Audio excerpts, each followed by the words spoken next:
Fala pessoal, olha só, se você quer se preparar bem para o concurso de assessor jurídico da Marinha para bacharéis em direitos, você precisa estudar com material de qualidade. Então a gente tirou algumas aulas do nosso preparatório, a gente está colocando elas aqui no YouTube gratuitamente para você assistir. Lembrando que essa é uma das várias outras aulas que existem dentro do nosso curso. Então, se você quiser mais vídeos como esse sejam disponibilizados de graça aqui no YouTube, é muito importante que você clique no botãozinho de curtir aqui embaixo, porque assim a gente vai entender que você está gostando e nos motiva a produzir mais conteúdos como esse. E olha só, depois dá uma olhada aqui embaixo na descrição que a gente tem um link para você baixar o material de estudo, como provas anteriores e um cronograma de estudos que vai te ajudar muito. Então aguarda a vinheta que a aula já está começando.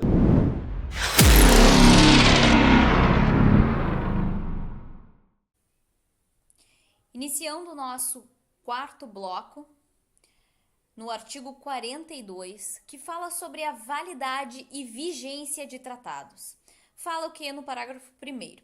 A validade de um tratado ou do consentimento de um Estado em obrigar-se por um tratado só pode ser contestada mediante a aplicação da presente convenção, tá? Então aqui só para fins de esclarecimento, os estados, outros estados, só poderão questionar a validade de um tratado ou do consentimento de um estado em obrigar-se por um tratado só quando, por meio da aplicação da Convenção de Viena, tá? É por meio das regras da Convenção de Viena. Se não for assim, não tem como contestar, tá? A validade desse tratado ou do consentimento de um estado em obrigar-se por um tratado, tá?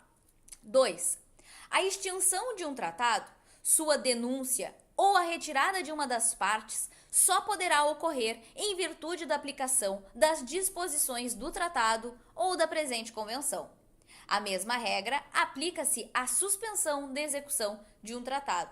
Inclusive na Convenção de Viena, lá pelo final da convenção, nós temos esses artigos que falam justamente sobre a suspensão, sobre a execução de um tratado, tá? Então, quando falar da extinção da denúncia ou da retirada de uma das partes, isso só poderá ocorrer por meio da aplicação das disposições do tratado ou da presente convenção, tá? Da Convenção de Viena. Como eu falei no início da aula, a Convenção de Viena, ela é a convenção que traz diretriz, que ela mostra de qual forma que os outros tratados internacionais poderão ser construídos, tá? Continuando. Artigo 43. Fala sobre as obrigações impostas pelo direito internacional, independentemente de um tratado, tá? Fala que a nulidade de um tratado, sua extinção ou denúncia, a retirada de uma das partes ou a suspensão da execução de um tratado, em consequência da aplicação da presente convenção ou das disposições do tratado, não prejudicarão, de nenhum modo, o dever de um Estado de cumprir qualquer obrigação enunciada no tratado, a qual estaria ele sujeito em virtude do direito internacional, independentemente do tratado. E aqui coloco um asterisco, tá? Porque aqui independentemente do tratado. Tem regras que são regras do direito internacional que devem ser cumpridas pelos estados, né? Pelos estados que participam da sociedade internacional, né? Então, independentemente, de modo algum, o dever de um Estado de cumprir qualquer obrigação enunciada no tratado. Isso quer dizer que essas regras ou a nulidade de um tratado, a sua extinção ou a denúncia, a retirada de uma das partes ou até a suspensão da execução do tratado não prejudica de modo algum o dever desse Estado de cumprir qualquer obrigação que seja enunciada no tratado, a qual estaria ele sujeito em virtude do direito internacional. Então, é porque já existe uma regra geral no direito internacional, independentemente se exista um tratado. O que quer dizer ali? Por exemplo, nós temos alguns tratados que falam que o ser humano deve ser respeitado pela simples condição de ser humano, sem discriminação de sexo, cor, idade, de se é pobre, se é rico. Se aquele Estado ele sai daquele tratado que tem essa regra, ou eles têm a suspensão da execução desse tratado, de qualquer forma, aquele Estado ele tem que respeitar essa regra, porque é uma regra de direito internacional que diz que o ser humano ele deve ter os seus direitos garantidos pelo simples fato dele ser ser humano, tá? Então, é isso que esse artigo 43 ele está se referindo, tá? Que são regras gerais de direito internacional, que independe daquele tratado, entende? Aquele tratado ajudou a reforçar aquela obrigação daquele Estado, mas de qualquer forma, se for extinto, se for anulado aquele tratado, aquela regra deve ser respeitada a qualquer forma, tá? Artigo 46 diz que um Estado não pode invocar o fato de que seu consentimento em obrigar-se por um tratado foi expresso em violação de uma disposição de seu direito interno sobre competência para concluir tratados, a não ser que essa violação fosse manifesta e dissesse respeito a uma norma de seu direito interno de importância fundamental.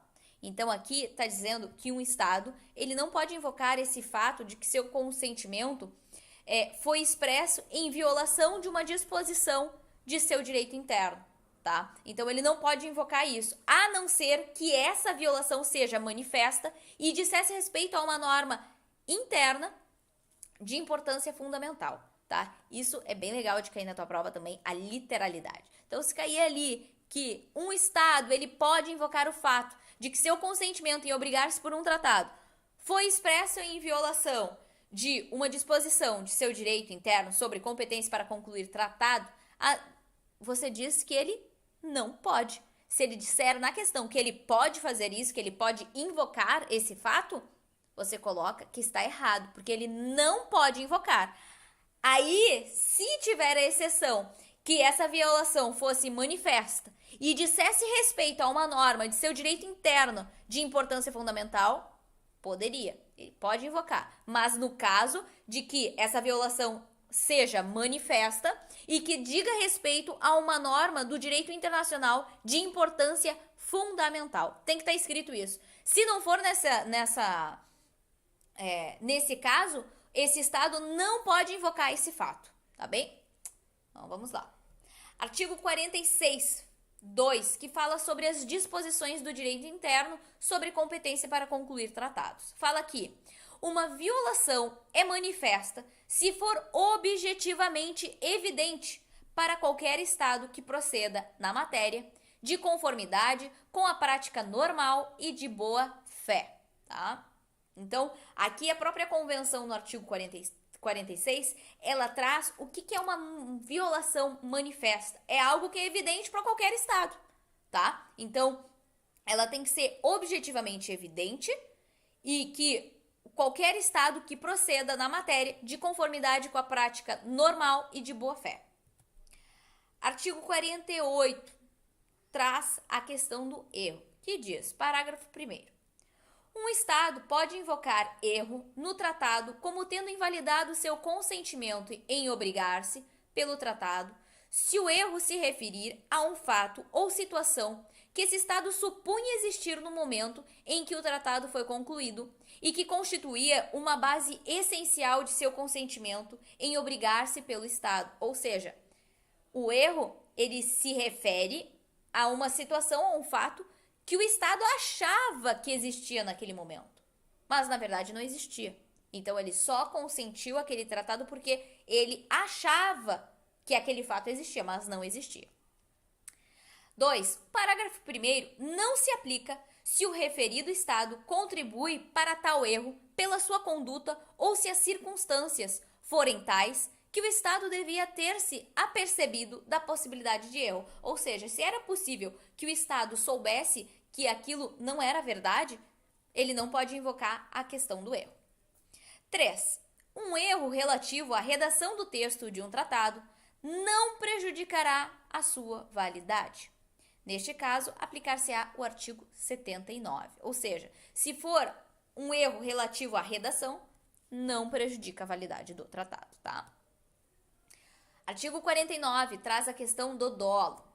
Diz que se um Estado foi levado a concluir um tratado pela conduta fraudulenta de outro Estado negociador, o Estado pode invocar a fraude como tendo invalidado o seu consentimento em obrigar-se pelo Estado, pelo tratado, tá? Então aqui, diferentemente do dolo, do erro, o dolo é quando um outro Estado negociador, ele induz ao erro por uma conduta fraudulenta. E note, já no erro, é o próprio Estado que se confunde, que acha que aquele fato ou aquela situação existe e não existe. E aí ele aceitou a obrigar-se pelo aquele tratado. Já o dolo, nós temos o quê? Uma conduta fraudulenta por outro Estado negociador, tá? Então aqui ele pode, o Estado que foi levado a obrigar-se por uma questão do dolo, ele pode invocar a fraude como invalidar, ele torna inválido o seu consentimento em obrigar-se pelo tratado, tá bem?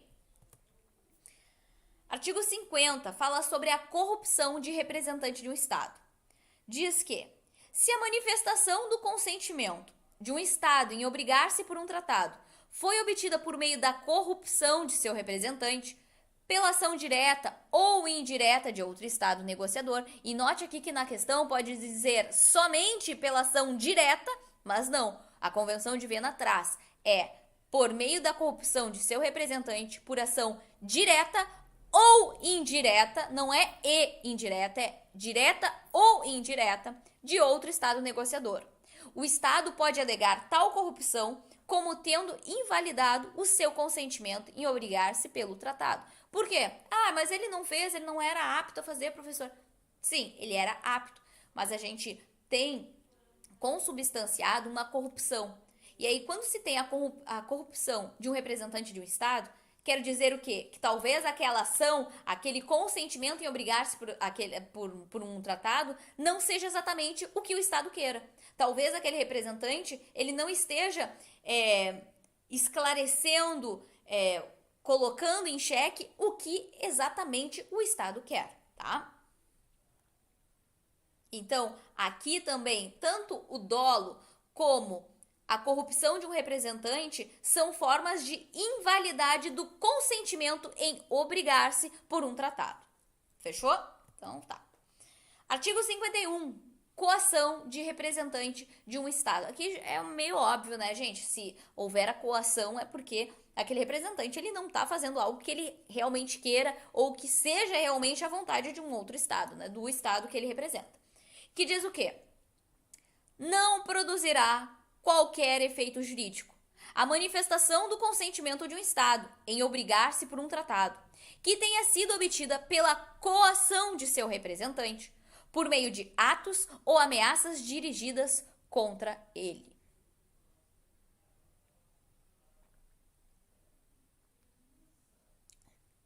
Não esqueça de beber a sua água, beber o seu café. Neste momento aqui, eu estou gravando essa aula de noite, que é o momento que mais tem tranquilidade na rua, dentro de casa também, então fica um pouco melhor de produzir a aula neste momento, tá? Então agora são 23h51, tome o seu café, beba a sua água para você se manter bem acordado e não perder nenhum detalhe da aula, tá bem? Continuando, artigo 52, quando fala sobre a coação de um Estado pela ameaça ou emprego da força, diz que é nulo um tratado cuja conclusão foi obtida pela ameaça ou emprego da força, em violação dos princípios de direito internacional incorporados na Carta das Nações Unidas, tá? E é aqui grifa, porque ele está dizendo o que a Convenção diz, que o tratado ele é nulo. Ele é nulo quando a conclusão de um tratado é obtido pela ameaça ou emprego de força em violação dos princípios de direito internacional incorporados na Carta das Nações Unidas, tá? Artigo 53 fala sobre o tratado em conflito com uma norma imperativa de direito internacional geral, que se chama ius cogens, ou cogens, tá? Ius cogens, o que é uma norma ius cogens? É uma norma que ela é imperativa de qualquer forma. Ela é uma norma que, por si só, ela tem força no âmbito internacional. Por exemplo, nós podemos citar aqui a Declaração Universal de Direitos Humanos de 1948, tá? Ela é uma declaração, não é um tratado, mas ela é uma norma ius cogens, tá? É um documento de extrema importância na esfera internacional, na esfera dos direitos humanos, tá? E é uma prova disso, que não é um tratado, tá? Não é um tratado nem é uma convenção, ela é uma declaração, tá? Ela veio por meio da resolução 213-3A, se não me falha a memória, e ela tem esta força devido à importância deste documento para a comunidade internacional. Então, ela é uma norma ius cogens, tá? Então, aqui está dizendo que quando o tratado está em conflito com a norma imperativa de direito internacional geral, ius cogens, tá? E aí o artigo 53 diz o quê? Diz que é nulo um tratado que, no momento de sua conclusão, conflite com uma norma imperativa de direito internacional geral. Veja bem, um tratado que é realizado, é um acordo entre duas partes, ou pode ser mais, mas no nosso exemplo são dois estados, entre o Estado brasileiro e o Estado argentino, fizeram um tratado.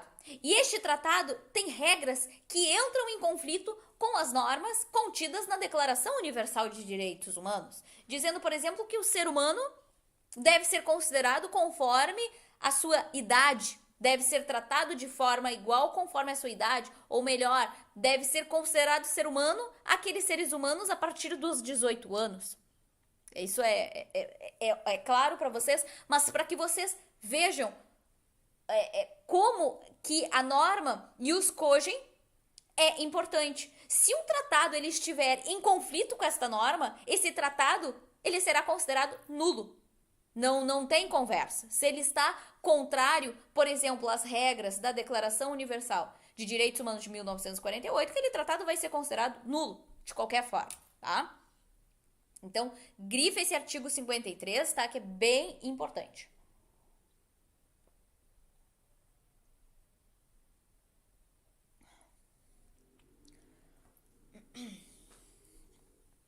Ainda, o artigo 53 diz que uma norma imperativa de direito internacional geral é uma norma aceita e reconhecida pela comunidade internacional dos estados como um todo, como norma da qual nenhuma derrogação é permitida e que só pode ser modificada por norma ulterior de direito internacional geral da mesma natureza, né? Por quê? Porque muitas vezes não, o que acontece? A sociedade, tanto a sociedade da esfera internacional como a sociedade internacional evolui, né? As regras vão mudando, né? E para isso a gente precisa, né, ter uma alteração. Então, para que essa norma ius cogens, que é uma norma imperativa de direito internacional geral, seja modificada, tem que ser uma norma posterior e da mesma natureza, né? Não adianta ser diferente. Então, pode ver que a própria Convenção de Viena, ela traz o conceito de que é uma norma imperativa de direito internacional. É uma norma aceita e reconhecida pela comunidade internacional dos estados como um todo, como norma da qual nenhuma derrogação é permitida e que só pode ser modificada por norma ulterior de direito internacional geral da mesma natureza, tá? Eu colocaria vários asteriscos nesse artigo 53, é importante porque fala das normas, as normas gerais, as normas imperativas de direito internacional geral, normas ius cogens. Se falar de norma ius cogens, tu já vai saber o que é, tá? E aí tu vai lembrar da Declaração Universal, que não é um tratado, não é uma convenção, mas é extremamente importante para a comunidade, é aceito. Então, ela é ius cogens, tem que se respeitar a declaração em qualquer situação, beleza? Artigo 56. Fala da denúncia ou retirada de um tratado que não contém disposições sobre extinção, denúncia ou retirada. Aqui fala de uma regra geral, quando o próprio tratado ele não traz essas disposições. Que se o tratado trouxer as disposições sobre a extinção, a denúncia ou a retirada, vai se cumprir o que está no tratado referente à extinção, denúncia ou retirada, tá? Então, aqui trata sobre regras gerais. Um tratado que não contém disposição relativa à sua extinção e que não prevê denúncia ou retirada, não é suscetível de denúncia ou retirada, a não ser que a. se estabeleça terem as partes tensionado admitir a possibilidade da denúncia ou retirada. Então, se estabeleça que as partes tenham cogitado essa questão, essa possibilidade. B. Um direito de denúncia ou retirada possa ser deduzido da natureza do tratado. Quando o próprio tratado, pela sua natureza, pode acontecer, é uma coisa muito estridente, são direitos específicos de uma tal região. A própria natureza do tratado, ela traz. Mas na tua questão de prova, se vir, vai dizer que o tratado, ele não tem disposições próprias, mas por meio da natureza do tratado, pode-se deduzir que há um direito de denúncia, tu coloca que tá certo, porque a Convenção de Viena traz essa possibilidade. Por mais que o tratado não traga nenhuma disposição sobre a extinção, sobre a denúncia ou a retirada, se por meio da natureza do tratado possa haver a dedução de que existe um direito a essa denúncia ou a retirada, tá perfeito, tá? Então, aqui é uma questão, vocês devem estar agora se perguntando, nossa, mas tudo pode ser uma boa questão, mas se vocês lerem a Convenção de Viena com atenção e de forma sistematizada, vocês vão ver, tem questão, tem artigo que dá para fazer questão louca, assim, e questões boas, sabe? Para ver se realmente o aluno estudou, tá? Então, o artigo 56 fala da denúncia, retirada e da extinção do tratado quando o tratado não trouxer disposições quanto a esses temas, tá? Mas, em regra geral, não pode ter se o tratado não trouxer essas disposições, tá? Essas duas, essa letra A e a letra B, elas são as exceções. A regra é que se o tratado não trouxer essas disposições, não tem a possibilidade, tá? Não é suscetível de denúncia ou retirada. Perfeito? A regra é essa. Artigo 56.2 fala que quando o Estado ele tiver essa intenção de denunciar ou de se retirar de um tratado, ele deverá notificar os outros estados pelo prazo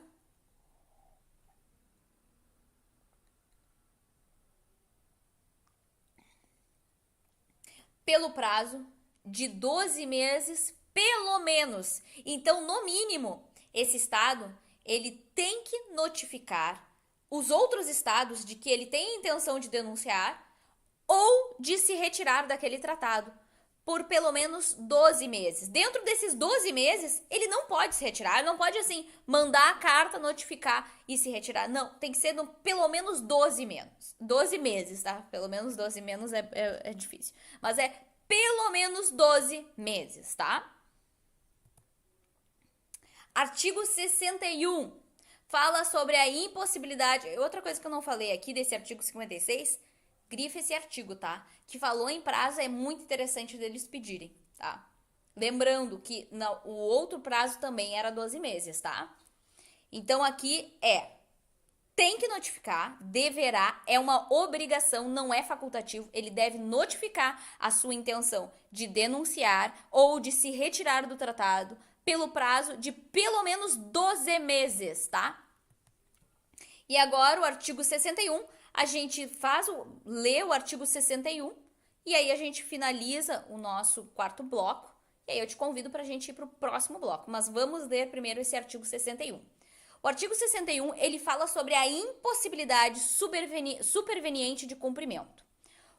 Fala que uma parte pode invocar a impossibilidade, e agora grifa, a impossibilidade de cumprir um tratado como causa para extinguir o tratado ou dele retirar-se, se esta possibilidade resultar da destruição, grifa aqui, destruição ou do desaparecimento definitivo de um objeto indispensável ao cumprimento do tratado. Se a impossibilidade for temporária, pode ser invocada somente como causa para suspender a execução do tratado. Ou seja, aqui gira tudo em torno do objeto, tá? Se a possibilidade, tá, de cumprir o tratado resultar da destruição ou do desaparecimento definitivo de um objeto indispensável ao cumprimento do tratado, esse fato pode ser invocado para a impossibilidade de cumprimento do tratado, tá? Agora, se essa impossibilidade ela for temporária, pode ser invocada tão somente, veja, somente, se a questão de prova trouxer que a impossibilidade for temporária, isso pode ser somente como causa para suspender a execução do tratado e não pode invocar para a impossibilidade de cumprir o tratado como causa para extinguir o tratado. Não se vai extinguir o tratado ou dele se retirar. Vai suspender a execução. Veja bem a diferença. Veja bem. Se esse cumprimento do tratado resultar na destruição ou no desaparecimento definitivo de um objeto indispensável ao cumprimento do tratado, o Estado pode invocar esse fato. Agora, se a impossibilidade for temporária, ele pode ser invocado somente isso. Se ele tirar esse somente, tu já fica na dúvida, né? A convenção ela traz que somente pode ser dado como causa para suspender a execução. Se for impossibilidade temporária, não pode extinguir o tratado ou dele se retirar, tá? Tem que ser destruição ou desaparecimento definitivo. Aí pode extinguir o tratado ou se retirar do tratado. Agora, se for impossibilidade temporária, o que pode acontecer somente é a suspensão da execução do tratado. Veja bem como esse parágrafo 1º do artigo 61 tem, tu pode fazer 3 alternativas dele e colocando todas erradas. Então, grava na tua cabeça. Se cumprir o tratado resultar na destruição ou desaparecimento definitivo de um objeto indispensável ao cumprimento do tratado, a parte pode invocar esse fato para extinguir o tratado ou retirar-se do tratado. Agora, se esse desaparecimento for temporário, somente o que pode acontecer é a suspensão da execução do contrato. Tá bem? A gente finaliza esse nosso bloco e eu te convido para a gente continuar no próximo bloco, tá bem? Te aguardo lá e fica atento. E aí, curtiu? Então não esquece de se inscrever no nosso canal para ser notificado de mais vídeos como esse, hein? Aqui do lado você está vendo um vídeo recomendado que pode te ajudar ainda mais nos estudos. Então dá uma conferida porque eu sei que vai fazer a diferença na sua preparação. Outra coisa, caso você queira saber um pouco mais sobre o nosso preparatório, é só ir nos links aqui embaixo na descrição que nós vamos te ajudar a conquistar a aprovação e a vestir a famosa farda branca. Te vejo lá!